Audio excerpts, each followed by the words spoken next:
Saya ingin lanjut pada closing statement. Tadi masih ada perdebatan sedikit. Saya ingin tanya ke Bung Rasman langsung. Bung Rasman, masih... Oke. Apa salahnya, pertanyaan saya ini, apa salahnya ketika Mega dan Widi itu kemudian muncul sekarang bukan 2016? Ya, karena saya, maaf ya, saya dalam rangka presumption of innocence. Ya. Kenapa? Karena saya pikir Mega dan Widi ini, dia sudah tahu bahwa saat ini kecenderungan opini publik itu menguntungkan orang-orang yang dalam tanda kutip mencabut keterangannya. Ke situ logika berpikir saya dan saya. Kalau dulu nggak pede gitu, misalnya. Kalau dulu mereka tidak pede gitu, mereka tidak pede. Maka setiap orang yang menyampaikan statement dalam sebuah kasus yang terjadi yang kita sebut dengan due process of law, maka orang itu harus bisa memberi alasan. Satu, kenapa 2016 tidak speak up? Kenapa hari ini speak up? Oke, saya tanyakan sebentar. Motivasinya? Gitu. Baik, sebentar Bung Rasman. Saya tanya langsung kepada Mega Widi. Anda mau jawab soal itu? Pertanyaan Bung Rasman, silakan. Mega dulu boleh, habis itu Widi. Pada waktu 2016 nggak ada yang nyari. Kalau misalkan kita berdua speak up, emang bakal ada yang percaya kita orang kecil. Kita orang kampung, pasti bakal dikira halu lah apa. Nggak akan ada yang percaya. Tapi tahu bahwa ada percakapan itu, ada transkripnya? Enggak. Enggak tahu. Oke. Widi, silakan. Kalau dari 2016 ada yang nyari saya sama si Mega, saya bakal adepin kayak sekarang ini. Hari itu juga Anda datang ke pengadilan atau kantor polisi untuk memberikan keterangan? Iya. Mega? Iya, hadir. Siap. Boleh saya tanya nggak? Silakan Bung Rasman. Boleh ya? Boleh. Mega dan Widi. Oke. Kalau begitu alasan kalian berdua, karena tidak dinilai nanti keterangannya karena dianggap orang biasa, pertanyaan saya ingin jujur ya, walaupun saya tahu sebelumnya, siapa sesungguhnya yang menyuruh kalian speak up? Tidak ada yang nyuruh saya sama si Mega untuk speak up. Karena saya punya hati nurani, saya ingin membantu apa yang ini saya sudah bisa. Berbeda. Dek, ini sudah berbeda lagi keterangan Mega, kalian. sebentar Bung Rasman. Kalau Mega jawabannya apa?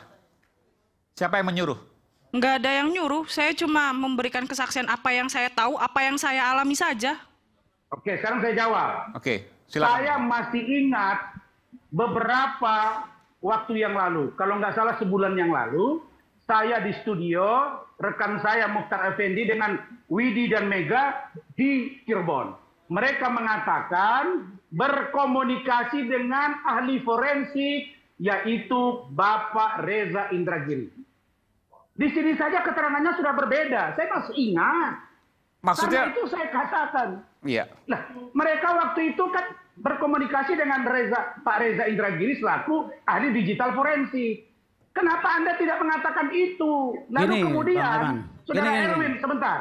Kemudian, Saudara Erwin Partogi, yang mantan komisioner LPSK, ikut menjadi pengacara Saka Tatal, membuka apa yang menjadi percakapan itu. Dan saya tanya, kenapa baru sekarang Anda timbulkan itu? Karena baru saya buka-buka filenya. Maka saya katakan, ini tidak datanya utuh. Saya malah ingin mencari siapa sesungguhnya yang memunculkan Mega, Widi, lalu kemudian perannya Reza, lalu kemudian bagaimana dengan Erwin. Semua ini menurut saya harus bertanggung jawab dalam rangka terangnya peristiwa kematian Vina dan Eki. Oke, Bung Rasman begini. Jadi Anda, ini saya boleh, Anda meyakini, boleh dong kalau meyakini ya, bahwa Edwin Partogi mantan Edwin Partogi, betul? Tidak sama sekali, dan saya bertanya kepada Pak Reza, dapat nomor saya sekarang dari mana? Dan itu tidak ada jawaban. Nggak ada jawaban. Pak Reza. Saya juga aneh, ujuk-ujuk datang ke rumah Pak Reza. Nggak boleh begitu. Saya masih dengar. Saya sudah buka rekamannya. Udah gini Sudah aja, dijawab, saya sudah jawab aja dijawab, Mas Bung Emil Rasman, lagi. silakan. Jangan terlalu mendesak klien saya. Ya, sudah dijawab Bung Rasman. Jadi silakan. beginilah. Betul memang saya, Widi dan Mega ada komunikasi dengan Pak Reza. Tetapi hubungannya bahwa mereka ini harus didampingi oleh seorang pengacara. Ya. Itulah komunikasi yang kami bangun secara intens. Jadi bukan berarti bahwa Pak Reza yang harus mendorong mereka muncul ke permukaan. Kan gitu. Nah sekarang yang saya bilang, Pak Reza ada semacam kewenangan apa dia mendorong mereka untuk muncul ke permukaan, kan begitu. Jadi menurut saya mari kita nggak usah terlalu melebar kemana-mana lah ya. Pak Reza seolah-olah yang mendorong mereka untuk muncul ke permukaan, kemudian berbicara. Kemunculan mereka akibat ini, sudah itu aja. Akibat adanya ekstraksi HP-nya Vina. Baik. Kan begitu. Oke, baik. Kita berikan tepuk tangan. Dan sekaligus juga kita berikan kesempatan untuk closing statement. Saya mulai dari Bung Fredrik, silakan. Menurut saya satu, sejauh mana si Widi dan Mega ini mempunyai memori hipertemesia. Ekstrim, hebat begitu, hafal, detil sampai jam-jamnya, menit-menitnya yang terjadi 8 tahun yang lalu. Yang itu satu. Karena ada ekstraksinya transkrip. Bukan Pak, tetapi dalam hal ini kalau sampai mengingat detil Pak, manusia itu tidak ada yang punya hipertemesia itu sangat 1 juta orang nggak ada 1 Pak. Ya. Itu sudah luar biasa. Kedua Pak, saya maksudnya melihat, Anda mencurigai ada aktor intelektual di balik Mega dan Widi. Kira-kira begitu Pak. Saya lihat Pak ya, saksi-saksi yang diajukan semua begitu tertata rapi Pak, satu persatu Pak, bahkan seperti ahli hukum Pak. Ini saya pertanyakan Pak, kalau harusnya Pak ya saksi-saksi terutama orang yang nggak ngerti hukum kan, bahasanya kan beda Pak. Kalau bahasanya sudah tertata Pak, itu perlu kita curiga ada apa sebenarnya Pak. Oke, pertanyaan Bung. Kedua Pak, saya juga dalam ini sekali lagi Pak, bahwa apa yang sudah di dalam berkas itu bukan novum. Ya, tidak dipertimbangkan hakim itu sering Pak. Bahkan gitu Pak, saksi-saksi utama, saksi pokok, saksi fakta yang di dalam berkas dia bilang saya nggak perlu itu, saya sudah cukup dengan ini. Itu banyak Pak, hakim itu demikian Pak. Jadi tidak semata-mata karena hakim tidak mau periksa saksi, kemudian ini novum Pak, saya ngajukan novum, saya PK. Oke, baik. Nggak ada artinya itu Pak. Baik, terima kasih. Selanjutnya dari Bung Jutek, silakan nanti. Setelah Bung Jutek kita break dulu. Ya Mas Aiman, jadi kita kan berbicara fakta. Kalau belum terungkap di dalam fakta persidangan dan dibawa sumpah dan terbuka untuk umum, tentu kita nggak berani sampaikan. Ya, apa yang disampaikan Pak Fredrik ya, yang senior ya 50 tahun beracara, malam ini jadi 40 tahun lebih, ya kita hargailah karena beliau ini senior ya. Bahwa kalau bilang saksi diatur, ditata seperti keterangan Mega dan Widi, saya sampaikan ini fakta persidangan. Ya. Mereka menyampaikan bahwa kira-kira bercakap jam sekian, jam sekian. Kalau di dalam urutan yang kejadiannya, kesaksian mereka itu udah sebulan lebih beredar di media, baru ditemukan ekstraksi.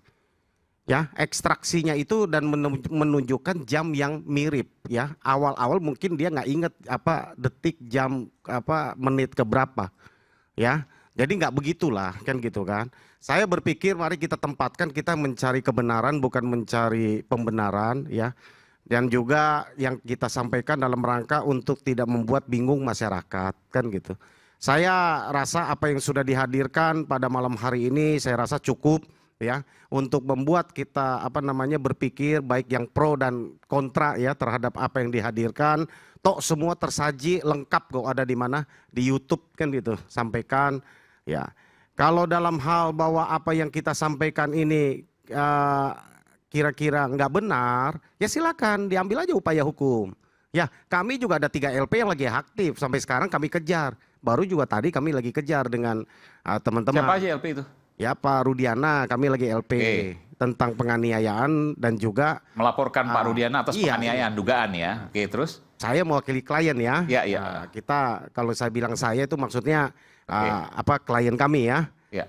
Gitu. Jadi termasuk juga Pak Pasren dengan Kavi, Aep dan Dede ya. Jangankan yang dibilang memberikan keterangan palsu di persidangan yang sekarang ini mau di LP kan. Kami yang jelas-jelas sudah di LP dan sudah ada putusan yang jelas-jelas berbohong kita bisa sampaikan, bisa buktikan saja. Ini aja nggak gampang. Kan gitu kan. Apalagi kan gini loh Mas. Seorang saksi ya sesuai 184 ya. Seorang saksi ya kan yang disebut alat bukti adalah ia mengalami, mendengar, melihat. Kan itu yang saksi yang sempurna itu. Ya. Kalau sekarang dia mengatakan dia melihat, mengalami dan melakukan dan dibawa sumpah, siapa yang mau bantah? Itu kan pertanyaannya. Kalau di bawah persidangan, di bawah sumpah tidak diakui lagi, ya siapa lagi? Kalau kita bisa buktikan kemudian apa yang dikatakan itu salah, ya silakan dibuktikan apa yang disampaikan itu salah. Misalnya dia melihat seseorang menegak misalnya satu minuman, ya silakan dibuktikan. Misalnya itu ada buktinya. Bukan, maksudnya itu kan yang disampaikan itu pasti punya bukti kan? ya kan itu kan saksi apa yang dia lihat, apa yang dia lakukan, apa yang dia alami. Ini saksi kan? Oke. Berangkatnya kan dari sana Mas Aiman. Ini supaya nggak sesat di masyarakat gitu loh. Lalu akibat apa yang dia alami, yang dilihat, yang dilakukan, dia bersumpah menyatakan di depan pengadilan. Bukan seperti yang sekarang ngomong di depan tanpa persidangan. Di dalam persidangan dia nyampaikan. Kalau yang dia sampaikan depan persidangan apa yang dia alami, apa yang dia dengar, apa yang dia lihat. Kalau ada yang membuktikan, oh nggak benar, ya silakan itu diproses. Itu namanya palsu. Baik. Ya kan, itu fitnah. Ya kalau dibilang nanti ada visum apa, saya makanya nggak mau berdebat di situ. Saya bertanya, visumnya ada nggak membahas tentang apa namanya? Minuman keras, obat-obat Apa namanya? Ya ususnya diselidiki. Boro-boro spermanya aja nggak dicek punya siapa? Oke. Ya kan? Jadi udahlah, saya kalau masuk lebih dalam kita bukan untuk berdebat ya. Saya hanya ingin sampaikan Mas, bahwa terkait dengan ini, Nanti saya berikan kesempatan. otopsi, coba dibaca per nomor 76. Di situ jelas ada sperma. Saya berikan kesempatan pada Bung Pitra. Kita kembali Kita saat baik lagi data, tetap bersama betul. kami di Rakyat Bersuara.